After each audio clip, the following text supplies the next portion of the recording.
अस्सलामुअलैकुम। Punjab environment protection and climate change department में new job की अनाउंसमेंट हो चुकी है, वो भी ऑल ओवर दी पंजाब से। जिन मेरे बहन भाइयों का डोमिसाइल पंजाब का है तो वो इन जॉब्स के लिए इजीली ऑनलाइन अप्लाई कर सकते हैं। तालीमी काबिलियत की बात की जाए तो अगर आपके पास कोई भी बैचलर्स की डिग्री या फिर मास्टर्स की डिग्री किसी भी प्रोग्राम में है तो आप इन जॉब्स के लिए इजीली ऑनलाइन अप्लाई कर सकते हैं। आपने किस तरीके से ऑनलाइन अप्लाई करना है, आपने PPS Punjab public service commission की वेबसाइट को किस तरीके से विजिट करना है और आपने कहाँ से एडवर्टाइजमेंट को डाउनलोड करना है, इन तमाम सवालात के जवाब इंशाल्लाह आपको आज की इस वीडियो में देखने को मिलेंगे। हमारे पास बेसिकली जो जॉब की अनाउंसमेंट की गई है वो पंजाब पब्लिक सर्विस कमीशन के थ्रू की गई है मल्टीपल डिपार्टमेंट में। जो हमारी आज की टॉपिक है वीडियो का वो है हमारे पास Punjab environment protection and climate change department. ठीक है, एडवर्टाइजमेंट नंबर आपने सबसे पहले अपने माइंड में रख लेना है कि एडवर्टाइजमेंट हमारे पास 11 है 2024 की। ठीक है, यहाँ पे आपने केस नंबर को देखना, मतलब सीरियल नंबर को देखना। सीरियल नंबर हमारे पास 159 है, आप ये देख लीजिएगा। फिर हमारे पास आ रहा है बेसिक पे नेम और पोस्ट नेचर वगैरह किस टाइप की। 18वें स्केल की जॉब है, deputy director environmental protection agency की जॉब है, जो कि 3 साल के आपके पास पे होगा कॉन्ट्रैक्ट बेसिस, और कॉन्ट्रैक्ट इंशाल्लाह बढ़ भी जाएगा आपका with the passage of time. Education और एक्सपीरियंस की बात की जाए तो आपके पास जो है यहाँ पर उन्होंने साफ साफ मेंशन किया कि मास्टर्स डिग्री होनी चाहिए सेकंड डिवीजन में ना कंप्यूटर साइंस में और इंफॉर्मेशन टेक्नोलॉजी, और अगर आपके पास BCA से आपने सेकंड डिवीजन में किया हुआ है इन कंप्यूटर सिस्टम इंजीनियरिंग और कंप्यूटर इंजीनियरिंग में और सॉफ्टवेयर इंजीनियरिंग में फ्रॉम HEC रिकग्नाइज्ड इदारे से, तब आप इसमें अप्लाई कर सकते हैं। और आपके पास 5 साल का post qualification experience in designing, building and implementation, networking in infrastructure solution of the public और प्राइवेट इदारे किसी में भी हो, और आपके पास डिज़ाइनिंग का भी आपको काम आना चाहिए, UI और UX वगैरह का आपको मतलब नेटवर्किंग का काम आना चाहिए। जैसे हमारे पास स्विचेस क्या होते हैं, राउटर, वायरलेस, फायरवॉल्स क्या होती है, बैलेंस वगैरह, आपको हर एक चीज़ की नॉलेज होनी चाहिए। यहाँ पे एज की बात कीजिए तो आपकी जो एज है वो 40 साल तक होनी चाहिए। 5 साल का और ये एज रिलैक्सेशन आपको ऐड कर दिए गए हैं फॉर मेल्स के लिए, और फीमेल्स के जो 8 साल का एज रिलैक्सेशन ऐड कर दिया गया जो आपकी 43 ईयर्स तक होनी चाहिए। ठीक है, इसके अलावा जो यहाँ पे इन्होंने लिखा हुआ है जेंडर मेल और फीमेल और ट्रांसजेंडर तीनों अप्लाई कर सकते हैं। डोमिसाइल सिर्फ पंजाब वाली अप्लाई कर सकते हैं। प्लेस ऑफ पोस्टिंग आपकी लाहौर में होगी, यहाँ पे मेंशन है।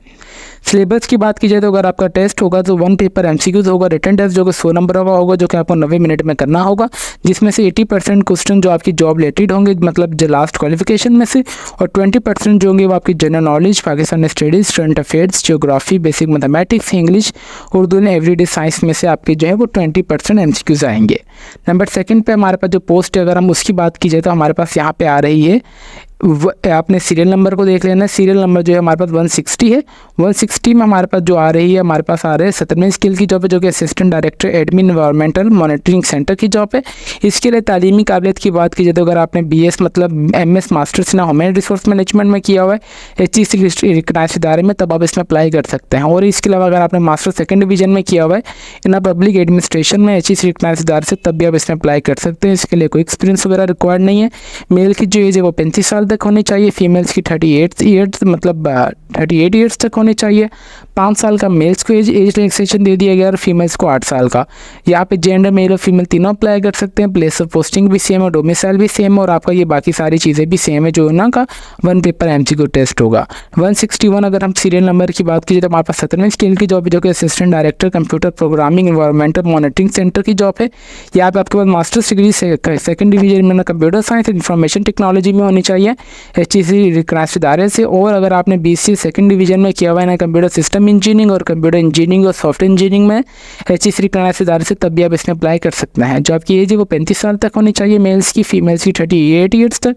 बाकी सारी चीज़ें सेम है, आप यहाँ से देख लीजिएगा। ठीक है, और यहाँ पे हमारे पास 162 पे हमारे पास सीरियल नंबर की बात कीजिए तो हमारे पास 17वें स्केल की जॉब है, जो कि assistant director air quality modelling environmental monitoring centre की जॉब है, जो कि BCA अगर आपने किया हुआ है सेकंड डिवीजन में ना इन्वायरमेंटल इंजीनियरिंग फ्रॉम रिकग्नाइज्ड इदारे से, तब भी आप इसमें अप्लाई कर सकते हैं। जो आपकी एज है वो सबके लिए सेम ही यहाँ पे देख लीजिएगा आप, और बाकी भी क्राइटेरिया बिल्कुल सेम ही है।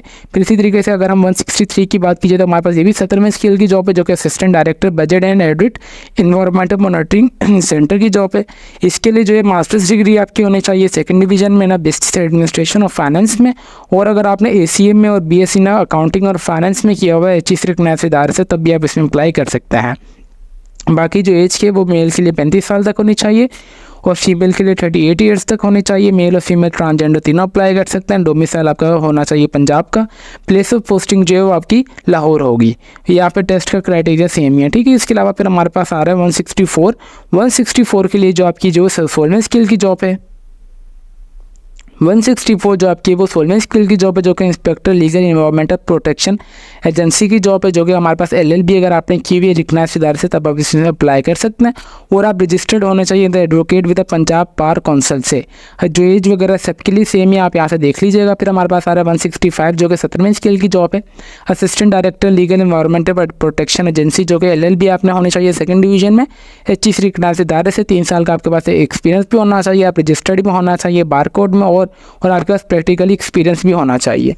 मेल की बात की जाए तो 35 साल आपकी एज होनी चाहिए मेल्स के लिए, फीमेल्स की 38 ईयर्स तक। जेंडर मेल फीमेल ट्रांसजेंडर तीनों अप्लाई कर सकते हैं। डोमिसाइल आप सिर्फ पंजाब वाली अप्लाई कर सकते हैं। प्लेस ऑफ पोस्टिंग आपकी एनीवेयर इन पंजाब होगी, बाकी टेस्ट पैटर्न सबका सेम ही है। फिर 166 के लिए हमारे पास जो सीरियल नंबर है यहाँ पे देख सकते हैं, जो 17वीं स्केल की जॉब है, जो कि assistant director environmental protection agency की जॉब है। MS ना होनी चाहिए आपकी, मतलब masters in human resource management from HE recognised इदारे से। और इसके अलावा आपकी मास्टर्स डिग्री होनी चाहिए सेकंड डिवीजन में ना public administration from a university recognised by HEC से। ठीक है, जो मेल के लिए एज होनी चाहिए वो 35 साल तक होनी चाहिए आपकी, और फीमेल्स की जो है 38 ईयर्स तक होनी चाहिए।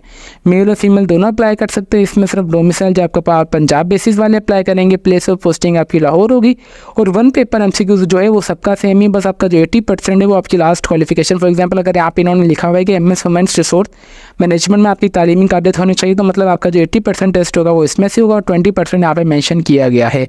उम्मीद करते हैं कि आपको इतनी जॉब समझ आ चुकी होंगी, जो कि हमने आपको A to Z top to bottom right to left तक अच्छे तरीके से बता दी है, जो कि अनाउंस की गई है Punjab public service commission Lahore के थ्रू। अभी हम चलते हैं कि अपने ऑनलाइन अप्लाई का प्रोसेस की तरफ, कि आपने ऑनलाइन अप्लाई किस तरीके से करना है। ऑनलाइन अप्लाई के लिए आपने सिंपली आ जाना है अपने क्रोम ब्राउज़र पर, और आपने लिख देना है कि ppsc.gop.p। इंशाल्लाह सबसे पहले आपको स्क्रीनिंग इस वीडियो के डिस्क्रिप्शन में मिल जाएगी, ताकि आप सबको कोई परेशानी ना हो। ठीक है, यहाँ पे इंपॉर्टेंट नोटिस आ रहा है, अगर आप चाहें तो यहाँ पे इंपॉर्टेंट नोटिस वगैरह देख सकते हैं। वरना I have read and understand this, आपने सिंपली इस पर दबा देना है।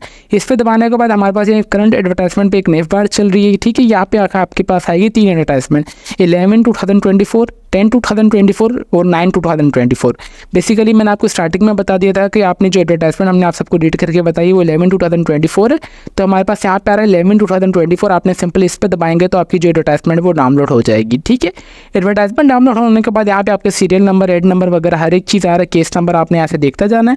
हमारे पास सबसे पहले अगर हम यहाँ से देख लें, जो हम आप सबको बताना चाह रहे थे कि हम फॉर एग्जाम्पल हमारे पास सबसे पहले कौन सी आ रही है, deputy director environmental protection agency की जॉब है। ठीक है, इसकी जॉब है सबसे पहले, तो इसकी जॉब है हमारे पास। यहाँ पे आपने देख लेना, इसको मैच कर लेना। सबसे पहले हमारे पास यही आ रही है। ठीक है, deputy director environmental protection agency की जॉब है।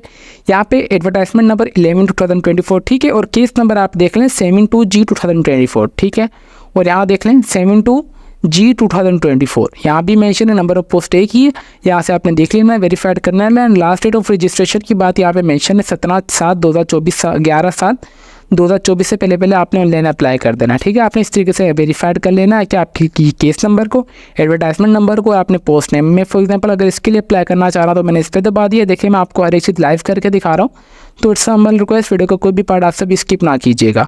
टोटल नंबर ऑफ पोस्ट की यहाँ पे इन्होंने साफ साफ मेंशन किया है कि वुमेंस के लिए कितनी है, स्पेशल कोटा की कितनी है, यहाँ पे अदर्स के लिए कितनी है, आपने यहाँ से अच्छे तरीके से देख लेना है।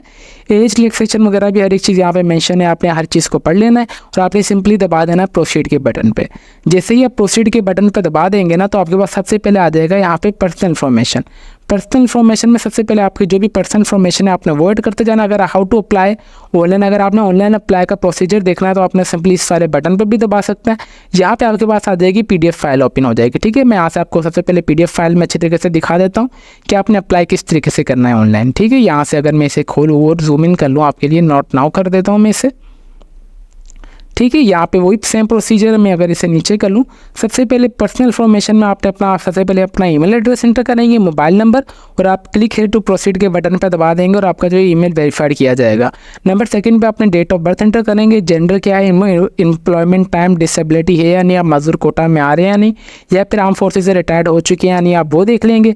फिर यहाँ पे आपने देख लेना है कि आपने सारी अपनी इन्फॉर्मेशन को सेव करते जाना है, सेव के बटन पे। नंबर सेकंड पे आपने फ़ी पेमेंट ऐड कर देनी है, और नंबर 3 पे आपने अपनी इमेजेस वगैरह अपलोड करनी है। नंबर 4 पे आपने सेव का बटन पर दबाते जाना, आपने तमाम अपनी क्वालिफिकेशन ऐड करनी है। नंबर 5 पे आपके पास अगर कोई भी एक्सपीरियंस वगैरह है तो ठीक है, अगर आपके पास नहीं है तो आप छोड़ सकते हैं।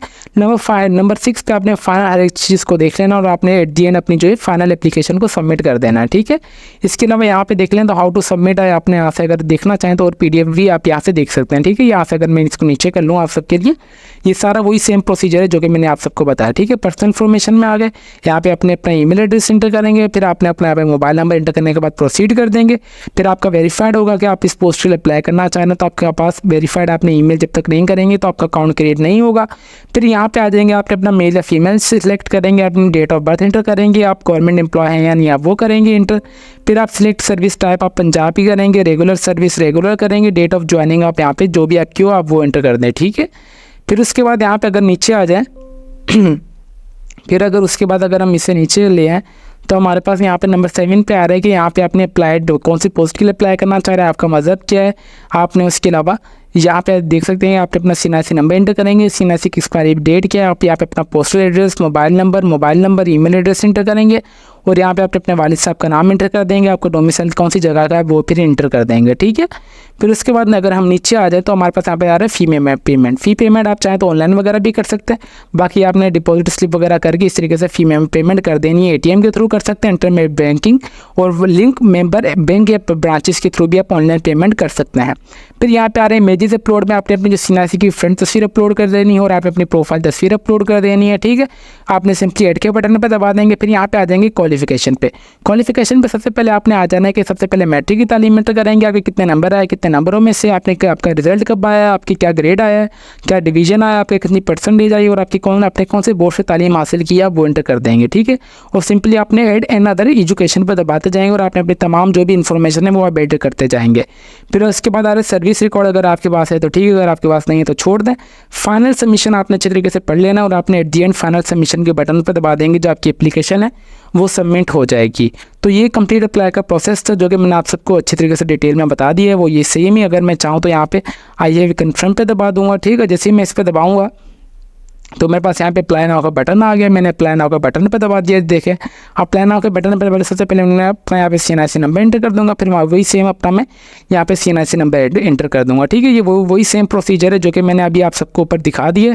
अगर मैं इसको यहाँ से ऊपर लेके चलूँ जी, अब यहाँ से स्टार्ट हो जाएगा आई थिंक जी, ठीक है। ये वाला स्टेप सबसे पहले CNIC नंबर एंटर कर देंगे, फिर उसके बाद आ जाएगा पर्सनल इन्फॉर्मेशन मेरे पास आ जाएगा, ठीक है। इस तरीके से आपने इस PDF को फॉलो करते जाना है और आपने अपना जो एप्लीकेशन फॉर्म है वो सबमिट कर देना। उम्मीद करते हैं कि आपको कंप्लीट अप्लाई का प्रोसेस समझ आ चुका होगा। इसके अलावा अगर आपकी कोई भी क्वेरी वगैरह हो तो आप चाहें तो हमारा कमेंट सेक्शन भी यूज़ कर सकते हैं।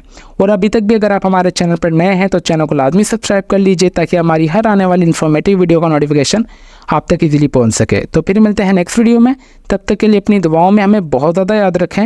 अल्लाह हाफिज़।